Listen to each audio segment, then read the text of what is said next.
Hello and welcome to another episode of CISO Tradecraft, the podcast that provides you with the information, knowledge, and wisdom to be a more effective cybersecurity leader. My name is G. Mark Hardy, and today we're going to talk about what it takes to keep your IT security team intact during the Great Resignation. Now, retention is a big issue, isn't it? I mean, we still are in COVID and may be there for a few more months. Changes continue to happen. It looks better, then it looks worse, etc. The economy has certainly improved since the probably shortest recession on record, and career options are as great as they've ever been. Well, what do we mean when we talk about the Great Resignation? The Bureau of Labor Statistics announced that since April of 2021, over 20 million workers have quit their jobs. Now, after retail, the industry segment losing the most people was professional and business services. So this hits kind of close to home. The Work Institute 2020 retention report stated that 42 million U.S. workers left their jobs voluntarily the previous year. Now that's 2019, that's pre-COVID. And this voluntary turnover costs firms in aggregate over $630 billion in termination cost, replacement, vacancies, and training expenses. And yet, 7 of the 10 top turnover categories are considered preventable, including number 1, availability of career development. Anthony Klotz, an organizational psychologist at Texas A&M, coined the term the Great Resignation earlier this year to describe the phenomenon of literally tens of millions of workers quitting their jobs since the start of COVID. Now, people are reflecting on their lives while at the same time facing increases stress as well as facing burnout. Now, for most of us, working from home has been a change. And that's really changed the perspective for many people who are no longer getting up early, shower, shave, get the kids off to school, get in the car, commute, get stuck in traffic, get to the job, work, go ahead and try to get everything done, turn around, reverse that, come home, cook dinner, help with the homework, and then repeat 5 times a week. The work from home has said, hey, wait a minute. Klotz has observed 4 potential reasons why people have reassessed their situation and why they may be leaving in a lot more numbers. Number 1, the backlog of resignations due to uncertainty. Now, people postpone quitting due to the uncertainty of the economy, which is now much more certain. Of course, burnout is a good reason for people quitting their job, and it's also an excellent predictor of turnover. And as managers and as leaders, are we monitoring our people effectively? Can we see if they're trending toward burnout? Yeah, from time to time, we got to work really hard. But if you're working really hard all the time, it's going to overload and it's going to break. Number 3, the pandemic epiphany. People question their relationships with their jobs. And a lot of them realize there's more to a successful life than just work. At number 4, work from home met a basic human need of autonomy. People don't want to go back to the office if they don't have to. Some executives are saying, we want everybody back, and other people are complaining. Well, these people don't understand at the executive level what their people want. Of course, it's a job, right? If it were all fun and games and we didn't have to expend any real effort, why would we have to get paid? So there does need to be some sort of a give and take. But if you have employees, expect that this is going to start to hit close to home if it haven't happened already. Now, women have dropped out of the workforce at twice the rate of men. Now, the U.S. once led the world in women participation in the workforce, and now we're ranked number 6 of the 7 largest economies. And our care economy is deficient in the United States. We don't offer the same family benefits, the same leave, the same opportunities as many European nations with whom we compete on an international scale. And there's some proposed legislation that may or may not address this. But we're now to the point where 25% of our IT security workers are female. That's a whole lot better than when I first got in this career, but we still got a long way to go. But we can't afford or permit the loss of this critical talent because of management insensitivity or refusal to provide for the needs of our fellow professionals. Traditionally, women are the caregivers for children. Working parents have different requirements. Are you recognizing that in your workplace? Does your organization consider your people as a critical resource? Laszlo Bock, former Google HR director, and he's the founder of Humu, states, quote, "The single most important thing is to make humans actually feel like human beings," unquote. Now, that seems sort of obvious, but today there's no longer a stigma to quitting or switching jobs. And let's think about it. We talk about essential jobs, but we don't necessarily think about essential people. So how are you reacting to all this? And I don't mean by updating your resume. We need to consider carefully and individually the needs of our people and to connect with them.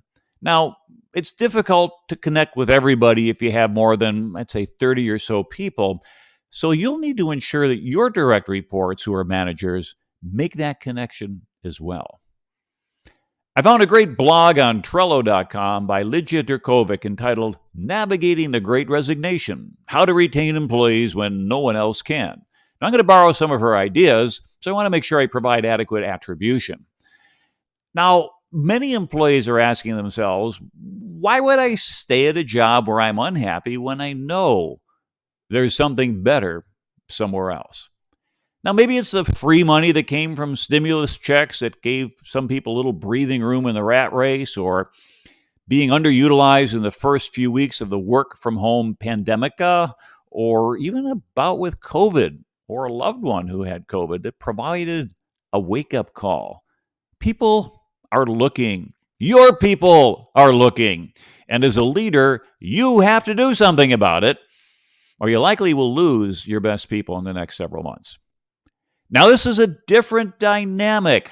Harvard Business Review observed 5 years ago that, quote, "People leave their jobs because they don't like their boss, they don't see opportunities for promotion or growth, or are offered a better gig and often higher pay, and these reasons have held steady for years," unquote. All right, that's 2016 study. Now, they point out that the work anniversaries are associated with about a 9% increase in job hunting. And major birthdays like turning 40 or 50 are associated with a 12% increase. But what's the biggest stimulus that they found from their research? Reunions. Seeing how your old friends are doing. Comparing yourself to what the folks were that you knew at age 18 or 22. That prompts a 16% jump in job hunting. Now, I think it'll be interesting to see in a couple years from now what the actual numbers are for the pandemic. But I think it's going to set a new high watermark. All right. As managers, how do we know our people are looking? Well, we are in cybersecurity, so some of those answers are going to be at our fingertips. Tracking employee web traffic to career websites, counting the number of unsolicited emails from headhunters that get opened, an uptick in telephone usage during the workday to non-clients, maybe new phone numbers that you can correlate with caller ID. All of this is inbounds and does not represent Big Brother or intrusive observation on behalf of an organization. Now, I'm not a lawyer and I don't play one on TV, so maybe other people could argue against that, but I think that's all inbounds. But also remember that clever security professionals know all of this and would be doing their searching with personal devices. And if they work from home, you're likely not going to get any of these indicators. The social media postings are a clue, and that's fair game. People out there looking for jobs. Hey, anybody know something that's out there? Hey, let me link to this. You can spot that. If people are working in the office, maybe an uptick in midday exits from the parking garage, or people badging out then back in other than routine lunches, maybe an indicator that they're heading off to interviews. But all these technical means aside, the best way to know your staff's intentions is to get to know your staff. A survey by Oxford Economics showed nearly half of respondents, quote, would leave their current jobs for a lower paying position at a company with better organizational culture, end quote. And a McKinsey study noted that 40% of employees stated they're at least somewhat likely to leave their current job in the next 3 to 6 months. I should tell you that money doesn't solve all problems. Sure, it's nice to be well paid, but beyond a certain point, when necessities are taken care of, additional pay may not have the same motivational effect. And if you're homeless and you're out of work, and any job will do, right? Unless you're Hermann Hesse's Siddhartha, who said, I can think, I can wait, I can fast. And the latter part of that quote was a declaration of freedom to not have to take a lousy job just because he needed money to eat. And if you haven't read that masterpiece, let me recommend it to you for your enlightenment. Now, most people don't operate at the level of Siddhartha. The average person is going to reach some level of dissatisfaction, may or may not complain about it in a constructive manner, starts looking, and then just wants out. Now, the admonition, look before you leap, is written for them, for not everyone ends up in a better place if they're changing just for change's sake. What happens if somebody comes to you and says, hey, boss, I got a job offer. Here's my 2 weeks notice. And you don't want to lose them. So what do? We make a counter offer. Well, that same Harvard Business Review article pointed out that you're better to intervene before employees get to the point of receiving an external offer. Why? Because statistically, half of the employees that accept a counter offer leave anyway within 12 months. Now, Brian Kropp from CEB describes it as follows. Quote, it's almost like when you're in a relationship and you decide you want to break up, but your partner does something that makes you stick around a little longer. Yeah. The lesson here is don't wait for your best staff to wander off and then try to pull them back. The forces that are encouraging people to change jobs are converging, and they're reaching a modern crescendo. And passivity as a manager is not the way to go. Perhaps then the answer lies in the concept of corporate culture. People respond to circumstances in their work environment, what we might call that corporate culture. And in general, at least kind of my definition, is culture is essentially the expectations that members make on others within a group. Right? Having a positive culture in your workplace may be a key competitive advantage in retaining your people. But don't just assume because it looks good to you that it looks good to your staff. In one study, 56% of managers said team members show mutual respect, but only 41% of their employees agreed. So what goes into a supportive corporate culture? Kat Bugard's Trello post offers 5 strategies. Number 1, prioritize trust and psychological safety. And that means empowering your people to do their best work. Give them their tools, resources, guidance, and well-defined objectives, and then get out of the way. Because nobody likes being micromanaged, and you need to be wary of micromanagement. It has its root in mistrust or insecurity, or maybe both. And if you find yourself doing it, assess why. Is it because your employees don't know how to do the job and you don't trust that they can get it done? Then get them the training they need. Get them the skills and expertise and allow them to grow and develop. If you keep doing their job, they're never going to learn, and therefore they're going to be stuck where they're at. Number 2 is, what if you feel insecure in your position and need everything to look perfect for your boss? You need to get yourself the psychological help you need. Seriously, that perfectionism is not good. Perfectionism basically is permission to delay, and it means inaction. It means redoing things over. And sometimes good enough is what we have to do. It's really hard if you're an entrepreneur. It's really hard if you're the founder of a business. I understand that. I come from that perspective where if you hire somebody and you delegate something down, it's never going to get done the same way you would have done it. People are different. They approach it differently. Yet, at some point, you have to allow them to say, you know what, this is not going to sink the ship. This is going to work. And as a result, your people grow and they develop. As a Navy officer, I had a privilege to have 9 commands. And in doing so, what I learned is an awful lot about how to coach new commanding officers in their responsibilities. When I was in the Navy Reserve, the selection rate for commanders to get command, okay, that's 05, that's equivalent to a lieutenant colonel, so anywhere from 15 to 21 years or so of expertise. All right, commander, right? You ought to be commanding. How many commanders got command? About 6%. 6%! That's less than getting your kid into Harvard. And so as a result, if you got one of those coveted 6% command jobs, what did you not want to do? Screw it up.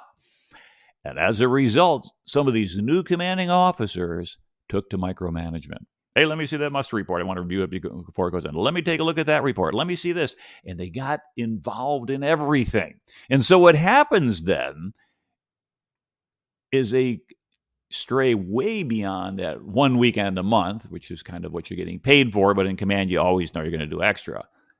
But then what happens is the commanders look great for their bosses, but they never develop their lieutenants because they're not given the opportunity to try and fail and learn. And one of the things I learned from a number of command assignments is what's absolutely critical and what's not. And I did not want my reputation to be the person with the perfect record. I wanted my reputation to be the person who got the most number of subordinates promoted and advanced and ultimately into command. That to me was the legacy worth going for. And for you then, it means accepting a certain amount of risk. Yeah, it's not going to be perfect, but it's not going to sink the organization. So send it along, let them get the feedback. Maybe they get chewed out a little bit. Maybe you get chewed out a little bit. That's okay. You'll survive. Let it be a lesson learned. And the next time it's going to be a whole lot better, maybe a little tinier. And then finally they get it. And people feel a sense of accomplishment. You and I feel a sense of accomplishment. We finally get something, okay?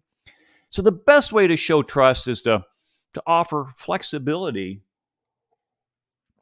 in terms of how do we define it's done. Focus on getting the job done, not in the hours logged.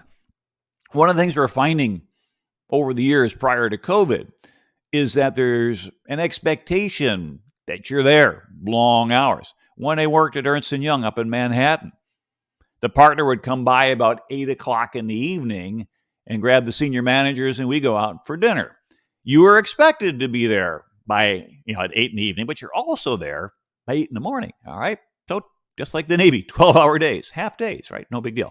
But the expectation was you had that face time, you're always there. But as we talked before a little bit about burnout, you're not always most effective. And we're finding when people can get up and step away from their desk a little bit at home for whatever, that they can still get work done and sometimes more work done.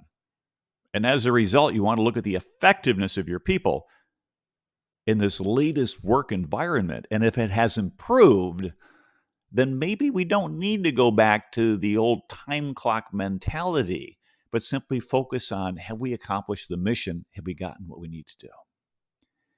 Another recommendation is to create a safe space for growth. Humans make mistakes. It makes us people, right? And what looks wrong to you may have come from the noblest of motivations by somebody else. If someone's truly loyal to the organization, makes a misstep, don't crush them in front of the others. Because when everybody's afraid to make a mistake, everyone will be afraid to innovate. And you'll have orderly lemmings walking single file over the cliff that wasn't there yesterday, but no one felt safe pointing out that things had changed. Now, here's an out-of-the-box idea. Celebrate failures as well as successes. Now, a failure isn't a fail if there's a worthwhile lesson learned. Can others learn from the mistake? Now, more importantly, in cybersecurity, if somebody feels they need to hide a mistake to avoid getting yelled at or getting disciplined or trouble, what happens? Something gets in our enterprise, they don't say anything about it, a lateral movement takes place, and then we get the kill chain going, and before you know it, all kinds of other nasty stuff can follow. We want to create an environment where people can fearlessly say, hey, I just screwed up. I opened an attachment and it just doesn't look right. That's great if people can say that and not worry about getting in trouble. If people truly feel safe self-reporting on their mistakes, you're going to have a much stronger security posture, because then people will let you know what's going on. One of my organizations that I work in, I work as a CISO, we had a new executive assistant come on board. And one of the things we told her is, when you see suspicious stuff, let the IT security team know. Well, she sends us more suspicious emails to the executives that she manages than all the other EAs combined. But guess what? I never, ever criticize. I never, ever complain. I only offer positive feedback. Great catch. That's a fish. You got it.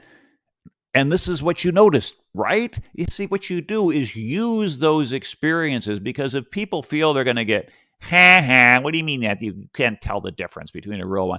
They're not going to do it anymore. Get them on board. All right? So we're talking about 5 different ideas about going to support of culture. Number 2 is encourage and respect time off. Now, years ago when I left my active duty career, I walked off my ship on a Friday. I drove from Norfolk to Washington that afternoon, then moved in over the weekend and started work at Booz Allen on Monday. Now, when I advanced to my next professional opportunity, I left Booz on the 31st, drove about 200 miles, and then started my new job on the 1st. Back to back. No time lost. Now, in retrospect, I may have benefited from a little less efficiency, and perhaps you can as well. Today, taking leave often means returning to hundreds or even thousands of emails crowding your inbox. Now, have you ever done a daily triage when on vacation just to keep your mailbox from getting out of hand when you get back? I mean, come on, I think we all do it. But what kind of mental break is that we can't just disconnect? Now, an out-of-office autoresponder may help, because it tells people, hey, I may not be reading this, go talk to somebody else. And even better if they have a list of people that said, for this issue, talk to this person, for that issue, talk to that person. But what if somebody on your team could ensure that incoming messages are delegated, tracked, provide a daily summary, perhaps in their absence, of the individual, so that, okay, you get a one-time roll-up. This is going on, but things are okay. Now, I've never had an executive assistant, so I don't know if that fits within the job description. But you shouldn't have to be a senior executive to benefit from this type of pressure release. So what happens when all these forces converge? Americans left 768 million vacation days on the table in 2018, with more than 30% of that forfeited permanently. A Glassdoor study showed that less than 1 in 4 employees take all their valuable time off, and 9% will work year-round. And sometimes I think I was part of that last statistic. Okay, number 3, have the hard conversations. Lou Solomon's Harvard Business Review article entitled, "2/3 of managers are uncomfortable communicating with employees," pretty much says it all in the title. She suggests being direct but kind. Listen. Don't make it personal. Be present and inspire greatness. We all thrive on feedback, but a lot of times it isn't always forthcoming. As managers, those who, quote, carefully listen to the other person's point of view before giving them feedback, quote, were rated significantly higher by their direct reports. Think about it. When something comes up, how do we approach that in our communications? There is a dichotomy between the hard-charging mentality required to advance in certain corporate cultures and the emotional intelligence required to effectively inspire those who work for us. Now, not every conversation is going to be positive. As we said, people make mistakes, and sometimes a size 10 is more appropriate than a hug. It's knowing the better method to use that comes with maturity. Now, starting the conversation with, all right, what do you got to say for yourself, is not going to produce the same results as, you saw this situation differently than I did. Could you help me understand what you saw that I did not? Now, if somebody expects to get their butt chewed, they're going to clam up. They're not going to provide what might become additional ammunition to be yelled at with. But you'll never know what really happened, and you might miss really important information that could be valuable to your entire team. I'm sorry, but the time for being a bully ended on a school playground. Don't wield your rank as a weapon. Use it as a means to inspire, communicate, and lead. All right, number 4, offer tangible resources. Many companies provide access to mental health resources, but is it done with a stigma attached? Someone comes into your office. Hey, boss, can we talk? I kind of have a problem. Hey, go call that 800 number on the poster in the break room. I pay good money for those touchy-feely shrinks. Get out of here. Yeah, that doesn't communicate the I care message at all. Now, as we mentioned before, burnout is a real factor, especially in our line of work. I mean, even for me, I wrote and presented 52 podcasts in 52 weeks. Hooray! I made it for a year. Guess what? This one's 1 week late. I missed last week. I mean, you can lift boxes when your brain is exhausted, but you can't force creativity because every now and then you and your people need a mental health break. All right? Think about it. You don't do yourself, your team, or your organization any good by working to the point of ineffectiveness. Being creative, in my opinion, is like doing 100 push-ups. I can do that easily if I take a break halfway through. But if forced to stay in the down position, I'm just not going to reach my goal. Number 5, put your strategies into action. Talk to your team. Find out what they need. What's missing? What makes your people feel supported and validated? Well, okay, just asking questions doesn't create change. You have to follow through and actually act on that, or fairly quickly people are going to figure out that, well, you don't really care. Does your team trust you to make good on your promises? Because if you are trustworthy, you will earn the respect and loyalty of your coworkers. Ultimately, I think each of us has to find our purpose. Most people identify with their jobs. Think about it. When you meet someone for the first time, very quickly, if not immediately, the question often is, what do you do? What do you work for? Right? Knowing who you are and why you're here helps in staying focused. As managers, we can take a little bit of time to learn about our people, understand whether they're a good fit for the jobs that they hold. McKinsey published an article last year entitled Igniting Individual Purpose in Times of Crisis. Rather timely. The author observed 3 things. 1, people who have a strong sense of purpose tend to be more resilient and exhibit better recovery from negative events. So if you have this sense of direction, something knocks you off track, I got to get back up on the track again. All right? Number 2, people whose individual purpose is congruent with their jobs are more productive and outperform their peers. Think about it. We've all probably been at some point where there's a job which is just mundane. We don't care about it. It's more transactional than it is fulfilling. But we need the money, or the money's really good, or we have to keep occupied, or something like that. But when your individual purpose aligns with what you're doing, that additional concern, that additional care is going to be huge, and it's going to make a great sense. Now, when we take a look at number 3, the purpose improves the employee experience, which is going to lead to a higher level of engagement, stronger organizational commitment, and increased sense of well-being. And that stronger organizational commitment, that is to say, people whose individual purpose is aligned with what they're doing, is really going to help us in this whole thesis that I'm looking at about how do we counter the Great Resignation. Now, as a career military officer and a 9/11 first responder, I have experienced this overwhelming sense of purpose when you operate in dangerous or stressful or demanding situations. Yet it's that sense of purpose that kept us going in the face of adversity. And others who don't share it don't understand why we do what we do or did what we did. And, well, that's okay. And for anybody who's ever served in combat, who's been over there in the Gulf these last 20 years or so, many of these folks who have served in the military have also experienced these, quote, peak experiences. And even if you're not military, how about some of the heroics to retool the organization during the pandemic? Some of the activities that we've done over the last year and a half to hold everything together, those are peak experiences. And there's a natural letdown when things go back to normal. But as leaders, we need to capture and redefine that sense of purpose felt by our people so they don't get discouraged and wander off in search of new peak experiences. Now, there's different ways to assess people's preferences. At the beginning of World War II, Myers-Briggs developed a personality type model that's known by their name to help match millions of drafted soldiers to tasks for which they're best suited.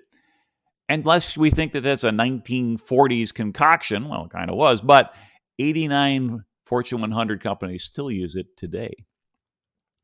Now, the McKinsey article also points out 9 types of individual purpose, which represent different motivational factors for individuals.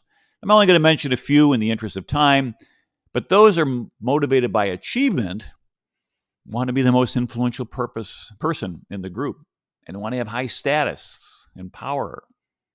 Know anybody like that? Is it you? How about those motivated by caring? They want to help the people closest to them. They'll sacrifice for their loved ones. These are the people that are glue that keep your team together. Do you have them on your team? Do you know who they are? Did you know that? That's what motivates them. Some are motivated by freedom. They want to learn things for themselves, want to form their own opinions and choose their own goals. These people can create amazing new ideas, but they're going to operate a little bit outside, color outside the lines a little bit. And if you're too rigid, you're not going to keep them around. There are some people who are motivated by respect. They absolutely do not want to be humiliated or shamed in front of others. They always say praise in public, punish in private. There's a reason for that. People will get turned off. They will feel that they have been slighted, and they will never, ever, ever realign with the organization if they're motivated by respect. Now, there are others: conservation, tradition, enjoyment, stability, and equality and justice. We could look at each of those, and even from those terms, we can understand what people might want. Find a way to assess your team's individual motivations, even if it's informally through conversations. If you can align a person's preferences, their values, and a sense of purpose with the right kind of work, they're a lot less likely to leave for greener pastures. I have a friend of mine who ran a help desk and some IT teams, and this is a number of years ago. He worked, it was one of my clients back in, 1990s. And he had read a lot about Myers-Briggs and did the MBTI and the 16 different types, and then use that at work. He said, I'm going to go and look at all of my people, and I'm going to match them to their personality types, and then I'm going to look at the jobs that we have and see if I need to reposition.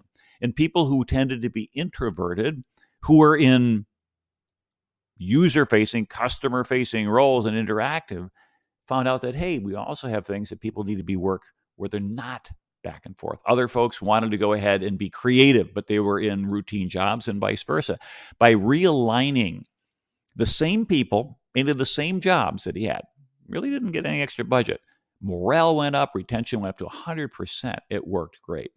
And maybe I'll do a whole episode on this some point. And for a lot of us, we're familiar with our Myers-Briggs. For the record, I'm always typed out as ENTJ. There's other people, though, that type out differently. I remember when I was in my business school that we went through and we did that. And one of my classmates, we kind of went around, everybody saying, well, what have you learned? And I had done this before in the military and et cetera, but I was doing it again in business school. And he said, I'm an ISFP, and I think of myself as a natural leader. And this guy's like completely opposite on all 4 categories. And it's interesting. Your initial response was like, well, no, you're not. You're opposite for me, and I've done really well. And then I said, wait a minute, that's prejudice, and that's wrong. But it was interesting watching that pop up in my own mind, and very quickly pushed it down, because these are preferences. These are not absolutes. This is not somebody saying, hey, I'm 4'11", but I want to be a center on a professional basketball team. Some things just don't happen. But when it comes to leadership preferences, behavioral preferences, we've got a lot of latitude in our organizations to understand, can we match people where they're going to be most successful? And there's an encouragement for you for that, to investigate that. So how do we summarize all this? Cybersecurity Ventures estimates there'll continue to be nearly 3.5 million unfilled cyber jobs over the next 4 years, which means there can likely be attractive options for your people, especially for the rock stars, but even for the marginal performers as well. So think carefully about the message you communicate. Do you value profit over people? If so, you'll likely get compliance, but not commitment. Do you hoard information and not disseminate into the last minute, or do you let your team feel like they're, quote, in on things, and thus a little bit more direct participation in the organization's future, and therefore they feel like they bought in, they're part of it. You trust me with this internal plan, this direction we're going. That motivates people. And do you truly listen to your people's needs and their goals and their dreams and their desires? Because if you don't, someone else will. By understanding the marketplace, getting to know your people, improving communications with your staff, gaining and demonstrating emotional intelligence, aligning your people with their sense of purpose, and creating and maintaining a positive corporate climate, you're much more likely to keep your team intact during the remainder of the Great Resignation. Thanks for your time. This is G. Mark Hardy, and until next time, thank you for listening, and stay safe.